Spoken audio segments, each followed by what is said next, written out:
All right, so right now we are entering the studio with Blaj, Duska, and Sunette, and this is where we go when we're doing the EQAFE recordings.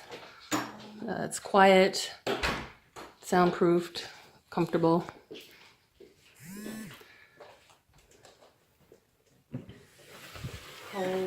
Cold. Sunette, why is it you're turning on the lights if we're not doing an actual video recording and just a audio? Well, for me, the lights in here often quite dim, so can't really focus and see and place your attention on people. Right.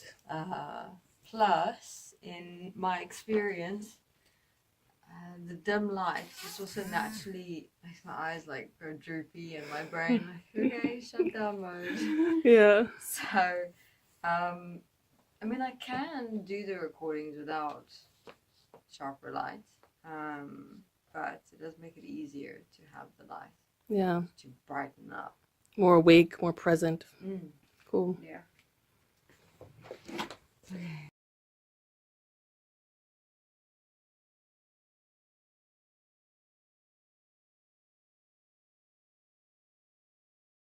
Alright, so also with EQAFE recordings with the portaling, someone can, for example, have a question, like with the visitors, Blauers and Dushka, who are here.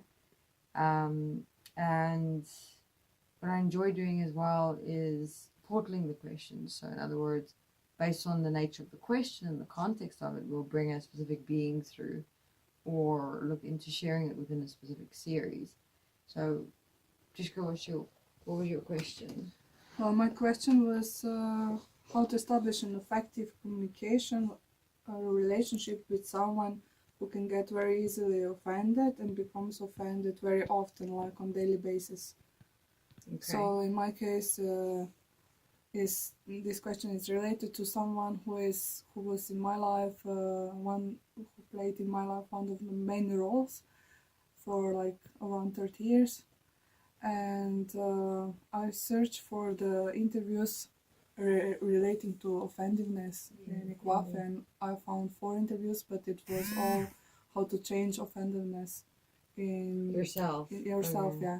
But now, because I know that that person will probably not change, I want to know how can I change myself in relation to that person, because usually I was reacting with anxiety, and now I'm trying to... Okay, so it's more like you reacted to anxiety because you walked into uncharted territory, like, okay, I'm not allowed to say this or do that.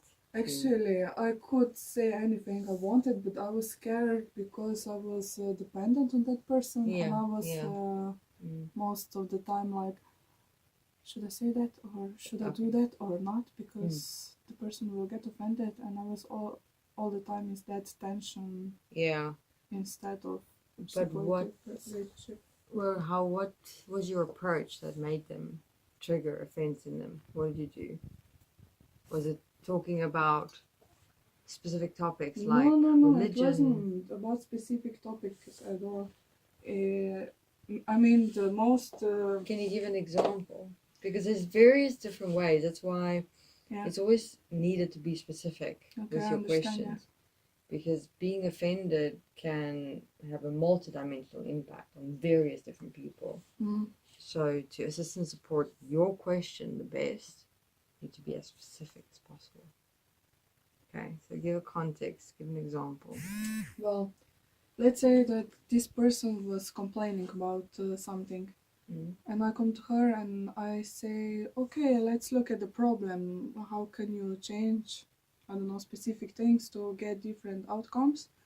And the person was immediately like, don't analyze me. No.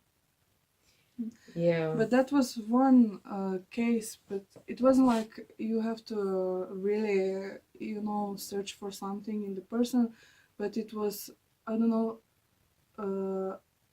any kind of critics, actually. because it could be that person was so without self-trust that anything that you tell them, they were like, yeah, or you didn't tell them what they want to hear. So in other words, yeah, if they're complaining, they don't want to hear that they're wrong. absolutely. They want you to agree with them about the person Yeah. that they're complaining about. Okay, so that's more also being offended. I'd say that's the outcome of their reaction is offense, but also more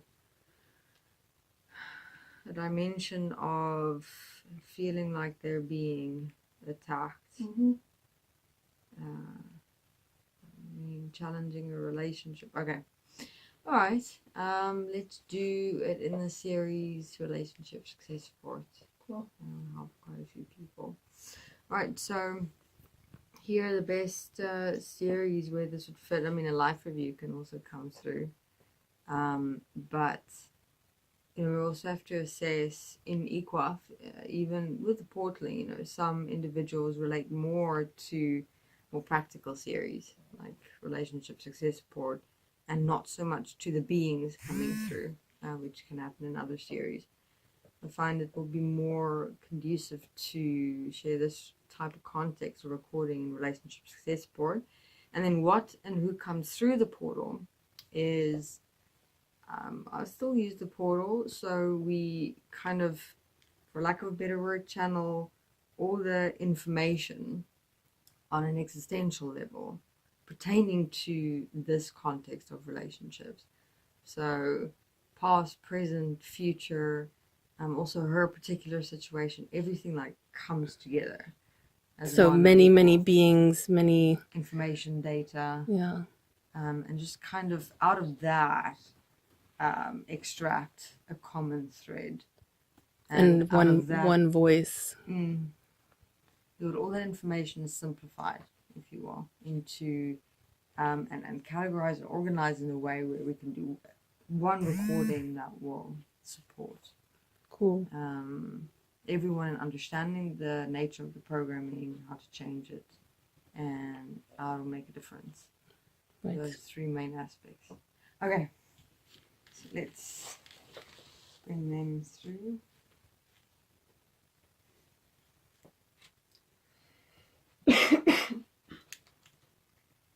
Okay. Ready? Ready.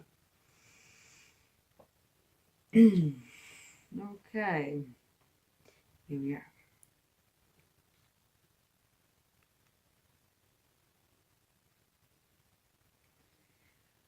Hi everyone, this is Relationship Success Support, and in this recording we're going to have a look at the experience of, you know, approaching another person within a starting point of feeling like or having the intention of you about to assist and support them, yet the reaction or response that you get is the total and complete opposite.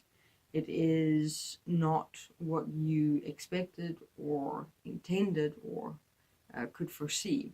So a practical case study example here is an individual who has lived with such an individual for most of their life, and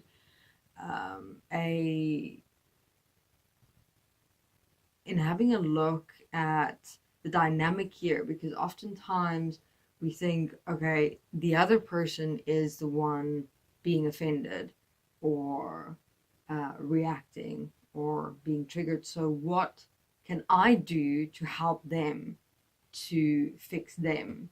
When in any given a moment of reaction, one can say takes two to tango. So there's an equal level of responsibility inside self and yes, within the other. But before you assume that you need to fix or change or help the other person with how they're getting offended, you first need to self-honestly assess and reflect, okay, but what am I doing and or not doing to contribute to that trigger that keeps on playing out day after day or year after year. It's been happening now for most of our lives. So there's like a game, an energy game being played. And this again is one of the most challenging things that most of us face, which is self-responsibility, realizing that I am responsible for a certain level of reaction being triggered in other people.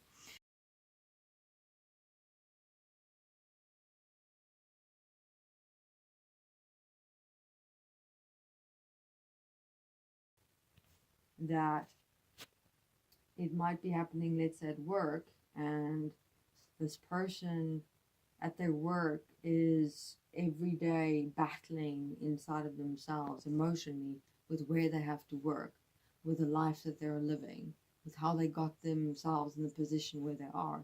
You don't really know, but you've got to be able to listen and hear and see into the words, see deeper into a person. You can only do that if you don't judge, but listen and observe, and just unconditionally being here for the person and what they need.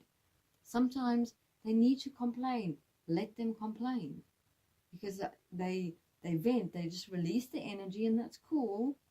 And you can add in support every now and then, but support is also not always someone to come save you.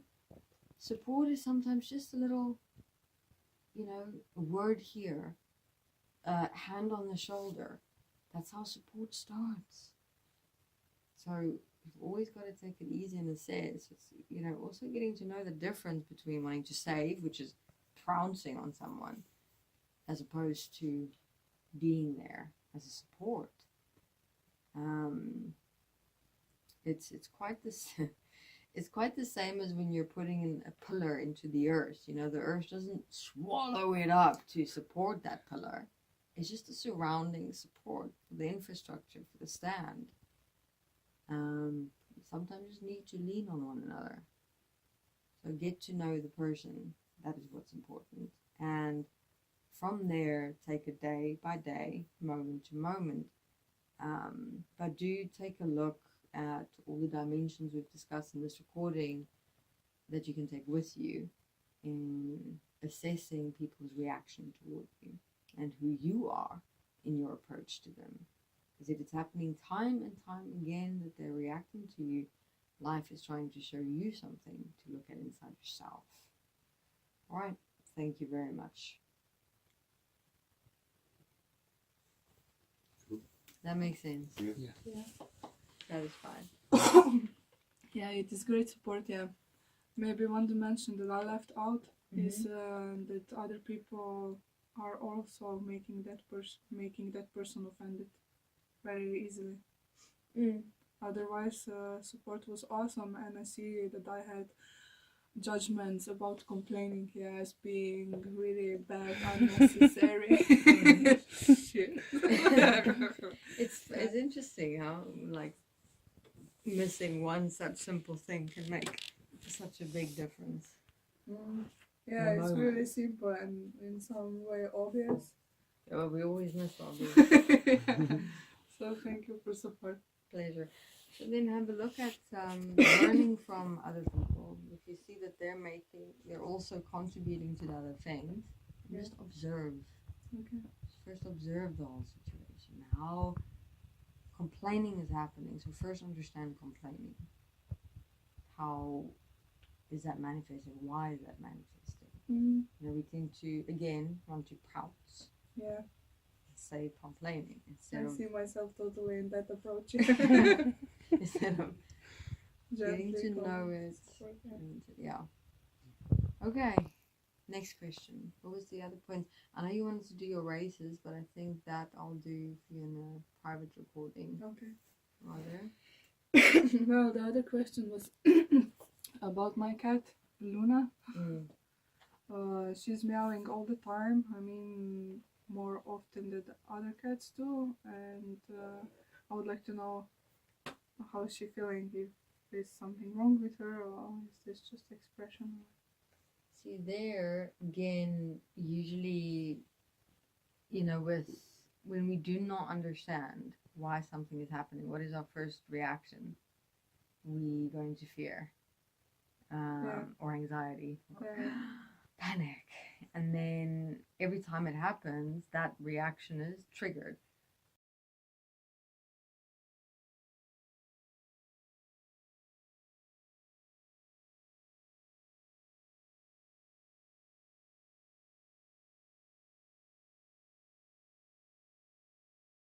Take it one by one. I mean, don't again go into that, yeah, I'm so motivated, I'm going to change everything at once. It doesn't work like that. Take maybe one thing inside yourself that's been an ongoing complaining factor, and one thing in the without of yourself that has been ongoing complaining that you've done nothing about to change. Ask yourself, in thinking about changing it and looking at doing something about it, what fear comes up that I'm going to be facing? And just, why do you want to write down the fear? To remind yourself and take note of, okay, while I'm going to change this, walk through this fear. Know what you're walking into. Because that's that knowledge and understanding will just assist and support you in knowing how to brace yourself, what to prepare yourself for, what to look out for. All right, everyone. Because we really, in this process then, unfortunately, by focusing more on the problems, the issues, what we're complaining about, what's wrong, what's bad, we're not giving ourselves a breather, an opportunity to really create ourselves.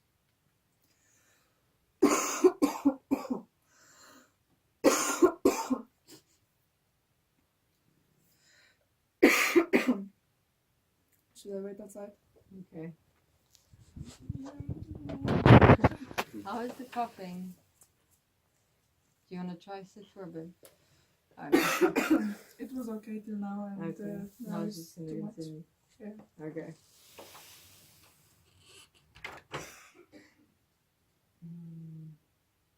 Okay, to create ourselves.